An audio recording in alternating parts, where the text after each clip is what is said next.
Doctor राहत हो गए तो हमको हिंदुस्तान कहते हैं। बेबाकी का एक और उदाहरण सुनिए। आयोजन में 22 शायर भारत से, सभी लोग अवाक रहे, बेहोश वहां पे गिरे हुए।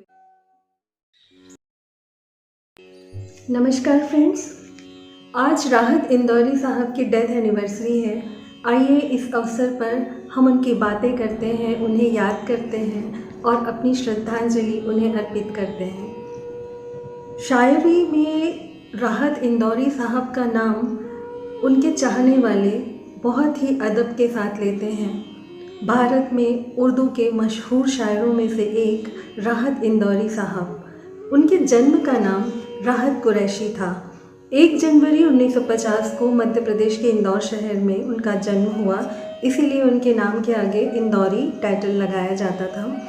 राहत जी की स्कूली शिक्षा इंदौर के नूतन स्कूल से हुई। 1973 में इस्लामिया करीमिया कॉलेज इंदौर से उन्होंने स्नातक की डिग्री हासिल की। शुरू से ही मेधावी छात्र थे, सो भोपाल के बरकतुल्ला विश्वविद्यालय से उन्होंने 1975 में उर्दू साहित्य में MA किया और स्वर्ण पदक हासिल किया। 1985 में मध्य प्रदेश के भोज विश्वविद्यालय से उर्दू साहित्य में उन्हें PhD की उपाधि मिली। अब राहत साहब डॉक्टर राहत हो गए थे। राहत जी ने अपने जीवन काल में लगभग 40-45 वर्षों तक मुशायरे और कवि सम्मेलनों में अपनी प्रस्तुति दी है। उन्होंने कविता पाठ करने के लिए अंतर्राष्ट्रीय स्तर पर व्यापक यात्राएं की। वो उन शायरों में से थे जो अपने लेखन से मुशायरे को लूट लिया करते थे। लोग उन्हें सुनते तो उन्हें समय का भान ही नहीं रहता। राहत पढ़ते जाते और लोग सुनते जाते। वो एक निर्भीक शायर थे जो सच को निडर होकर बोला करते थे। उनकी निडरता का एक प्रमाण सुनिए। हमें जानते हो, हमको हिंदुस्तान कहते हैं, मगर कुछ लोग हमें न जाने क्यों मेहमान कहते हैं। सभी का खून है शामिल यहाँ की मिट्टी में, सभी का खून शामिल है यहाँ की मिट्टी में, किसी के बाप का हिंदुस्तान थोड़े ही है। इस तरह से उनकी निडरता और उनकी लोगों के प्रति गलत धारणाओं के प्रति उनकी जो नाराज़गी है वो उन्होंने इन शब्दों में बखूबी व्यक्त कर दी। बेबाकी का एक और उदाहरण सुनिए। शाखों से टूट जाएं वो पत्ते नहीं हैं हम, शाखों से टूट जाएं वो पत्ते नहीं हैं हम, आंधी से कोई कह दो कि औकात में रहे। राजनीति और चाटुकारिता पर व्यंग करते हुए वे कहते हैं कि चोर उचक्कों की करो कद्र मालूम नहीं, चोर उचक्कों की करो कद्र के मालूम नहीं, कौन कब कौन सी सरकार में आ जाएगा। एक और अंदाज उनका, शायराना अंदाज।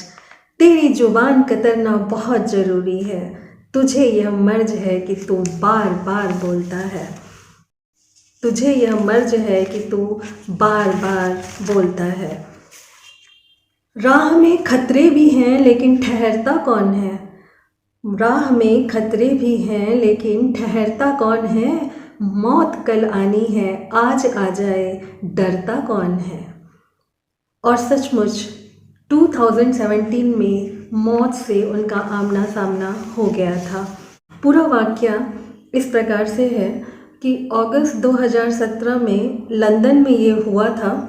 एक प्रोग्राम में शिरकत करने के लिए 13 अगस्त 2017 को राहत इंदौरी साहब लंदन पहुंचे थे। इस आयोजन में 22 शायर भारत से लंदन गए थे, जिनमें से वसीम बरेलवी, नवाज, विजेंद्र सिंह, राजेश रेड्डी, मासूम गाजियावादी आदि दिग्गज कवियों की टीम शामिल थी। और शायर राज कौशिक उस घटना को याद करते हुए बताते हैं कि लंदन में एक के बाद एक मुशायरों का दौर चल रहा था। 21 अगस्त को हमें वापस भारत लौटना था। हम होटल से 4 बजे हमारा चेकआउट टाइम था। सबने डिसाइड किया कि 4 बजे हम लोग एयरपोर्ट के लिए निकल जाएंगे। हालांकि जो फ़्लाइट थी वो रात को 10 बजे की थी। तो सभी लोग प्रस्थान करने के लिए इकट्ठा होने लगे होटल में, लेकिन राहत कहीं दिख नहीं रहे थे। होटल वालों से पूछा तो उनका कहना था कि राहत चेकआउट कर चुके हैं। राज कहते हैं कि मुझे इस बात पर बिल्कुल यकीन नहीं था कि राहत अकेले चेकआउट करके जा भी सकते हैं। मैं उन्हें ढूंढने लगा और ढूंढते ढूंढते जब उनके कमरे के बाहर मैं खड़ा था तो मुझे हल्की सी कराहने की आवाज़ सुनाई दी। हमने तुरंत रूम की चाबी मंगवाई और जब रूम के अंदर झांक कर देखा तो सभी लोग अवाक रह गए। राहत साहब आधे बेड के नीचे और बेहोश वहाँ पे गिरे हुए थे। तुरंत डॉक्टर को बुलाया गया और उनका जो डॉक्टर आए उन्होंने जांच की तो पता चला कि उनका शुगर लेवल बहुत ज़्यादा बढ़ा हुआ था। तुरंत उन्हें हॉस्पिटल में एडमिट किया गया। शाम तक उनकी हालत में सुधार हुआ तो उसी रात की फ़्लाइट से हम लोग भारत वापस लौट आए। मौत उस दिन उन्हें छू कर चली गई और गौर करिएगा कि अगस्त का महीना था। इस हादसे के करीब 3 साल के बाद अगस्त के ही महीने में कोविड-19 से पीड़ित हो गए राहत और उनके कोविड-19 का इलाज चल रहा था। उसके लिए उन्हें जब एक दिन हालत ज़्यादा बिगड़ी तो उन्हें इंदौर के अस्पताल में भर्ती कराया गया, लेकिन 11 अगस्त 2020 को इलाज के दौरान ही हार्ट अटैक के कारण उनकी डेथ हो गई। 70 वर्ष की उम्र में वे इस दुनिया को हमेशा के लिए छोड़कर चले गए। राहत कहते थे, ए ज़मीन एक रोज़ तेरी खाक में खो जाएंगे, सो जाएंगे। ए ज़मीन एक रोज़ तेरी खाक में खो जाएंगे, सो जाएंगे। मर के भी रिश्ता नहीं टूटेगा हिंदुस्तान से, ईमान से। और सचमुच राहत का रिश्ता कभी हिंदुस्तान से ख़त्म नहीं हो सकता। अपनी शायरी की बदौलत राहत अपने चाहने वालों के दिलों में हमेशा हमेशा ज़िंदा रहेंगे। मौत के पहले ही मौत के बाद की बात वो लिख कर चले गए थे। अब ना मैं हूँ न बाकी हैं ज़माने मेरे, अब न मैं हूँ न बाकी हैं ज़माने मेरे, फिर भी मशहूर है शहरों में फ़साने मेरे। और सचमुच राहत इंदौरी सबसे ज़्यादा सर्च में आने वाले शायर हैं आज की डेट में। गीतकार गुलजार ने उनकी डेथ के बाद उन्हें श्रद्धांजलि अर्पित करते हुए कहा था कि वो अपनी किस्म के अलग शायर थे। उनके जाने से उर्दू मुशायरे में एक खाली जगह पैदा हो गई है जिसे कभी नहीं भरा जा सकता। वो तो लुटेरा था मुशायरों का।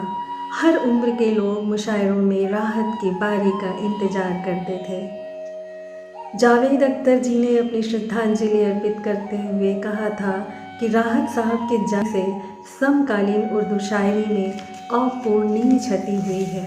वाकई गीतकार इरशाद कामिल कहते हैं कि वो ऐसे शायरों में से थे जो बहुत आसानी से अतीत, वर्तमान और भविष्य की ओर आपको ले जा सकते थे।